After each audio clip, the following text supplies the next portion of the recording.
Welcome to Samba Samba. Enjoy the video. In this video, I will explain how to play Ken in Street Fighter 3. Ken is a highly aggressive character, excelling in close-quarters combat.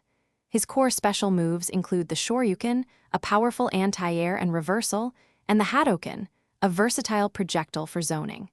The Tatsumaki Senpukyaku provides excellent mobility and opens up many combo opportunities. Mastering these fundamentals is key to unleashing Ken's full potential. Ken's strength lies in his relentless offense. You'll want to apply constant pressure using his fast, normal attacks, mixing up high and low strikes to break your opponent's guard. Utilize his quick run to close gaps and keep the pressure on. Always aim to confirm your successful hits into his special moves for significant damage, keeping your opponent on the defensive. While Ken is aggressive, strong defense is crucial. Block incoming attacks and patiently look for openings to counter.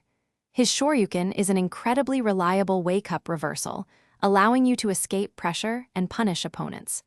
Mastering the parry system will also give you significant frame advantage, creating opportunities for powerful counterattacks. Anticipating your opponent's moves is key. To truly elevate your Ken gameplay, delve into advanced techniques. Practice his target combos for consistent damage output. Kara canceling allows you to extend the reach of certain special moves, catching opponents off guard. Learning to link normal attacks into specials is vital for maximizing combo potential. Finally, effectively utilizing his powerful super arts will secure those high-damage finishers. Thanks for watching. Consider subscribing if we helped you.